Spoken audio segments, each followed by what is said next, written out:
Here we go. What's up, everyone? How we doing? It's Thomas with Real Broker here in St. Augustine, coming at you live every Wednesday at 8 p.m., going over the market stats, the local news that you need to know about, and answering any questions that you might have about restaurants here in St. Augustine, what the real estate market is like, or anything that pops up here that you just want to comment on. Go ahead and leave a comment below. If you're watching the replay, make sure you engage. I will make sure to answer every comment that I get. So go ahead and leave me a question or a comment below. I really appreciate it if you do. So let's start off like we do every single week. We're going to look at the market stats, guys. So I'm going to share my screen. Give me 1 second here. I'm going to share my entire screen. Let's see here. Didn't have it open, but we will. All right, let's go. All right, so logging into the MLS here, guys. So let's maximize the hot sheet here. So we got new listings for the last 24 hours, 196, closed 134. So, let's say 6, 7 out of 10 homes are selling that are coming onto the market. New listings versus pending and continue taking backup, roughly 1 for 1. And new listings versus price change, actually less price changes than new listings coming onto the market. So that's starting to seem like it's evening out. But let's take a look at the 1 week, because 24 hours is deceiving. It always is, right? Let's take a look. New listings here, we got 1,089 versus closed. So really, yeah, so 6 or 7 out of 10. So let's say 6.7 out of 10, right? New listings to pending, almost a 1 for 1. And then with the continued taking backup, it's actually 1,300 to 1,089 listings, and then price changes, we got 1,139, and then we got new listings 1,089. So pretty much 1 for 1 in terms of new listings to price changes here in the market. All right, let's go take a look at the total inventory on the market, which we've been taking a look at here. And I like how this loads. So we've been fluctuating here, guys, over these last couple weeks. We were up at 7,000 at one point, and now we're down to just under 6,000. And just last week, I think we were above 6,000, just slightly. Maybe it was 6,200 homes on the market. But that is still not a significant amount of homes that we had, especially pre-pandemic. So still seems that our market is holding pretty strong with 5,900 homes in the market. Really, to be in like a balanced market, we need to have kind of like that 9,000 to 10,000 homes in the market. But we're getting closer to that for sure. And I imagine as we go into these next couple months here, as we go into the spring, the summer, we're going to see a lot more inventory coming onto the market. Just people needing and having to move just for their lives, right? So though everything in the outside noise, which we're going to cover here today, like inflation and mortgage rates and all that kind of stuff, people still have to make decisions for their lives, right? So those things do affect a lot of our decisions, but still some people are going to move forward regardless of that, which I hope a lot of those people buy and sell houses. So it's a very cool thing. But let's take a look here at the next news story here, or let's start on the news story. My mistake here. We'll go to important news. Boom. Get the banner up. Let's do it. All right. So I got some good ones for you today, guys. And you know what? I'm trying to be more intentional about prepping for this so that I can make this a better show. And if you have any suggestions on how I can make this a better show for you guys, please let me know. Reach out directly or let me know in the comments below, because I'm trying to deliver more value, a better product. But this is a question that all of us want to know, right? Will mortgage rates go down? CPI report revealed inflated cost of housing, what that means for rent and mortgages. So like compared to last year, housing makes up a big part of the index, 40% of the index, and it rose 0.7% for the month and had increased 7.9% from a year ago. And in the past 3 years, that's really, 7.9% is a significant increase year over year on housing prices. The Fed's rate increases, which have led to higher mortgage rates, have made the cost of buying a home even more costly. And that's no secret to anyone. And if you're a follower of my show or myself, that interest rates have gone up here. And wages have not gone up with that, right? The median price of a home went from $254,000 to $366,000. So, I mean, that's a 43% in the past 3 years. That's significant, while wages only went up 16%. And we'd hope that there'd be some relief in rents, but rents actually went up as well, right? So, which we know, and I don't think anyone was expecting, but the monthly change was 0.7% or 8.8% on an annualized basis. So it actually went up faster than buying a house. So that leads us to the question is, will interest rates go down? Well, with inflation going up, that means that the Fed maybe won't continue. That means that the Fed will probably continue to do rate increases for the federal funds rate, which indirectly affects the 10-year Treasury bond. It really depends on how that trades. And we have seen interest rates go up here this past week, right? And actually, the next news story I have is about mortgage demand, because of the interest rates, because of the inflation going up year over year. Now, mortgage interest rates are going up a couple of points now. So demand has fallen. Mortgage demand drops as interest rates bounce higher. Mortgage application volume fell totally messed that up, guys. Total mortgage application volume fell 7.7% last week as mortgage rates jumped higher. The average contract interest rate for 30-year fixed rate mortgages with conforming loan balances increased to 6.39%. Last week was 6.18%. So, that a year ago, interest rates were 4%, and housing price to cost was only a 7% difference in if you're looking nationally from this article here, so that's not really that big of a difference when you're talking about purchase price. But when you're talking about the difference in interest rate at a 4% versus a 6.5% interest rate, that is a significant change in payment, right? So that's affecting affordability. So mortgage demand has gone down just slightly, though. I mean, we're looking at it week over week here, guys. It's not really a thing that you need to look at week over week, but the news needs something to talk about, right?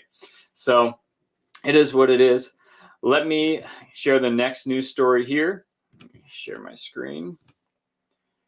And now with that news, right? So CPI went up. Interest rates are going up again this past 2 weeks, let's say. Homebuilder sentiment in February improved by the biggest amount in a decade.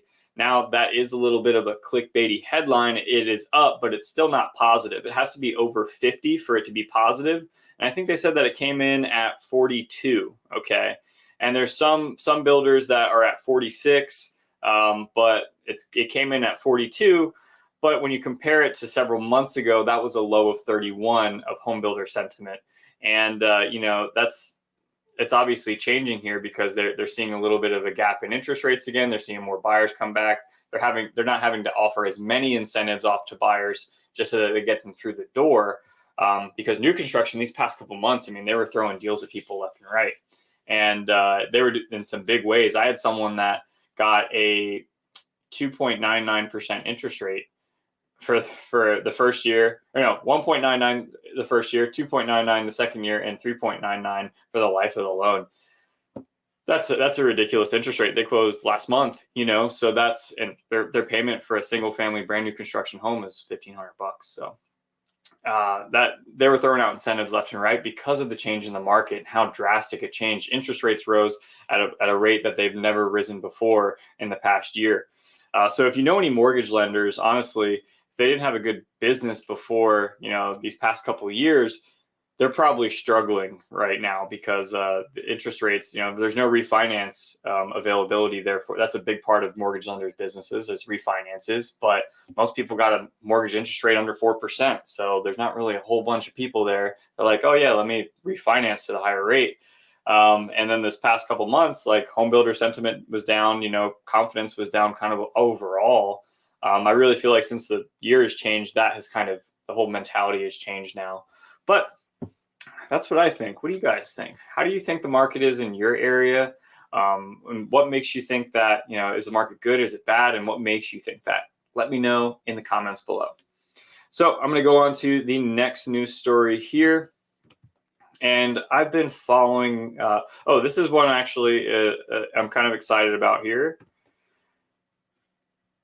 KB Home announces the grand opening of its newest community in highly desirable St. Johns County. So it announced the grand opening of Stonecrest, its latest new single-family home right off of Racetrack Road in St. Johns County. The new homes in Stonecrest are designed for people who live today with popular design features, yada, yada, yada. But it's going to be in the northern part of St. Johns County, right off of Racetrack Road. And that's going to be a new development that, it's definitely needed in that area. And it's KB Homes, they build a good product. I'm a big fan of their product.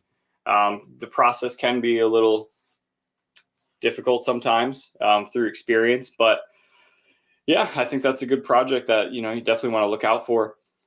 So let's take a look here at one of these news stories that I've been following about the teachers here in St. Johns County.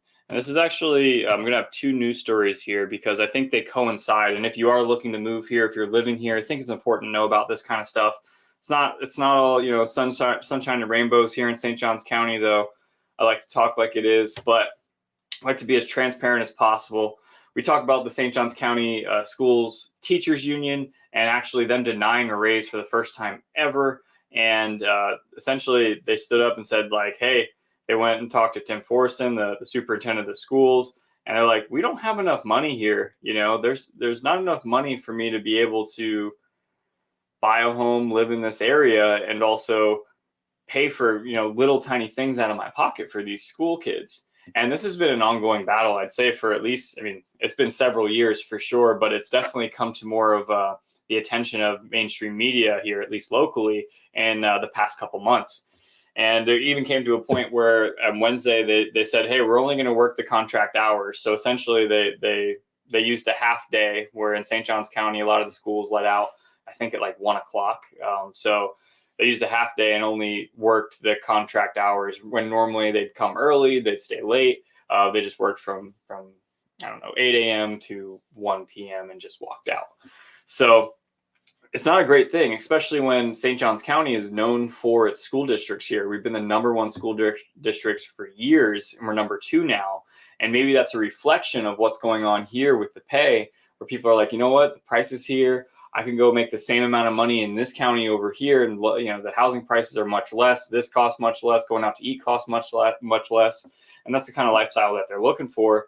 And here, one of the arguments that they make, they actually bring a representative or a teacher from Nassau County, and he said, like, I want my county to be the #1 school district in the entire state of Florida. St. Johns County was that for many, many years.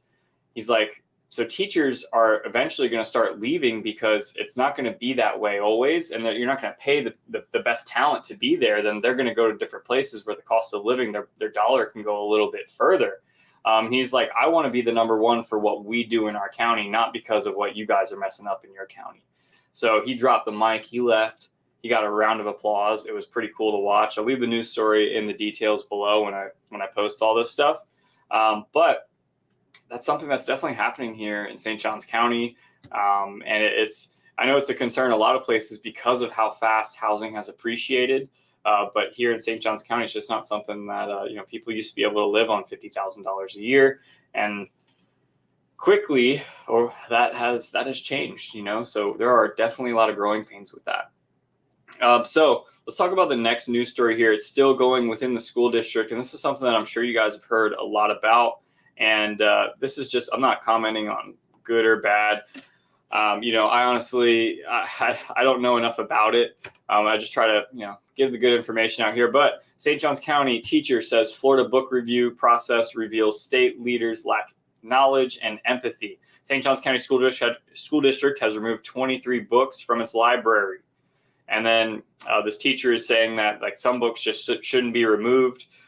So the one thing that I read in here, and they kind of give a guideline of exactly what they're looking for. So elementary, no reference to gender identity or sexual orientation, no racial slurs, no kissing beyond a friendly peck. Mm-hmm. Middle school, no crude profanity, slang for genitalia, no descriptive sexual activity. High school, no pervasive use of crude profanity of racial slurs, no explicit graphic description of sexual activity. And just reading that's probably a lot of that stuff is up to interpretation, right? So that's really something they use a book. I don't know this book at all. I don't know what it's about, but Madame Bovary, and I think that's getting kicked out of the schools because there is some implicit scene that you could deem as a sex scene or something like that. I don't know. But here's the big thing that. Oh my God. Shooting after shooting after shooting. It's damaging. Sorry about that, guys. This First Coast news page does that all the time. Their videos just play out at random, scares the heck out of you sometimes. But look at this right here, guys. Teachers could face a 3rd-degree felony if they don't comply with the state law. This is something I 100% don't agree with. This is not okay. You take a whole group of people that are trying to help kids and threaten them with a felony, jail time, and $5,000 fine. That's striking. Well, yeah. I mean, that to me is like bad. When I read that, I was like, what? Like, how can we, like enforcing this? Obviously, this needs to be a community discussion between the parents and the teachers and everything like that. They need to come to an agreement and what books and everything within the local community. I think going through the state is not the way to do it. We should make sure the local communities involved, the parents, the teachers, are more interconnected. But I don't know a thing about education, so don't take my opinion on anything. But the fact that teachers could be charged $5,000 for a book that could be in their classroom, that is up to interpretation based on a lot of those things. Now, a lot of those things, I think most people would agree, shouldn't be in kids' books. But there's some things that, that need to be in books, right? Like, it said racial slurs. Like, well, like that was a part of history too, right? Like, so that's. I'm not saying like you should say that word, like bad words, racial slurs or anything, but they're in books that, that are impactful and that you need to know and need to learn from. So that exact situation, double-edged sword, I don't know, but that's something that I think needs to be handled at the local level, and people around the teachers and the parents need to get together and discuss these things more intimately than letting some government overreach say, who's going to get fined for having books and what type of books. That's kind of weird. To me, but let me know what you think about that. You think that's weird? Do you think that's a good use of government time? I don't know. So I got one more news story here for you guys, and this one actually is another thing that is going to affect the surrounding counties of Duval County, which is where Jacksonville is. But is it the right thing to do? Is it the wrong thing to do? I'm going to share my screen. I'm going to let you guys know. Jacksonville's had a problem with panhandling, and if you watch this video, the guy actually says, I wish maybe I can find it here just real quick. Like they're saying that what Jacksonville will do is that they're making panhandling illegal, so that you can. Legislation doesn't prevent anyone from standing on the side of the road and exercising their free speech. It's when.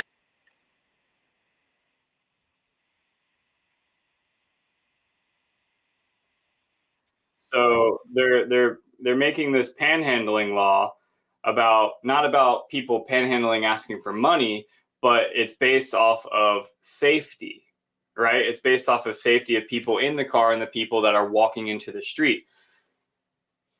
So what they're going to do is outlaw it altogether, and they're also going to make sure that I think on street corners and on the roads, you're not allowed to exchange money with anyone. So if you give someone money, that is against the law. If someone receives money from you, that is against the law, and police are expected to enforce that.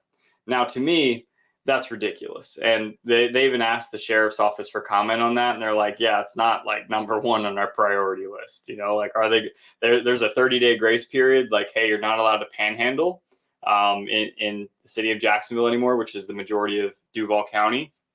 So they're giving it a 30-day grace period, but how are they going to police that? I don't know. I think you got bigger fish to fry 100% than worrying about the panhandling going on. But how is that going to affect surrounding counties if Jacksonville says, hey, no more panhandling? So if you do have people that are homeless, you do have people that use that as a source of income, which on that video, a disabled man says like, hey, I can't work. This is how I make my money. So I don't know what I'm going to do. I don't think their law is fair. What are they going to do? Well, more than likely, they're going to go to the surrounding counties and they're going to do the same thing where it's legal. So it's definitely going to affect this area here. We'll see how it plays out. I don't know. It's still waiting on, I guess, the mayor to sign off on it. I'm not sure if he has or not. That article came out about 4 hours ago. But to me, that just seems like, hey, I think government's just taking it a step too far. Like that's just something that you can't police correctly without over policing. But I could be wrong. If you're a police officer and you know more than I do, or if you're in some sort of law enforcement or politics, let me know. Let me know in the comments below if I talk it out of my ass. So let's see here. We got some comments. Wow, massive censorship. Massive censorship. Let's see. When did you write this? 8:20. All right. What were we talking about? We're talking about the teachers. Yeah, that's it's pretty interesting, right, John? What they're talking about. And me and my wife talked about this too. It's really like, well, we're asking the government to deem what we all find appropriate to be taught and to be the thought education for the children. And it's like, that's a dangerous thing, right? And kind of think about a lot of things you learned as a kid, right? Like when I learned as a kid is that, Spanish came over here and then they took over the rest of the United States through manifest destiny because God told them to. Now, they kind of leave out the whole part where they decimated the Native American population. And in the majority, they tell you that it happens, but they don't really elaborate that much in American history about that, right? So that's just a fact. That's just what happens, and like they need to definitely teach better, a better insight into that and exactly what happened. But who knows, John? That's what do we do? What do we say? Because everyone's idea of what's the right thing to teach, what's the right part of history to teach is subjective, so then we're going to leave it up to government and we're going to let government rule what we're teaching kids. I don't know. It just doesn't seem like there's a way out. I guess we're all just stuck on this thing, huh? But hey, I appreciate you commenting here, guys.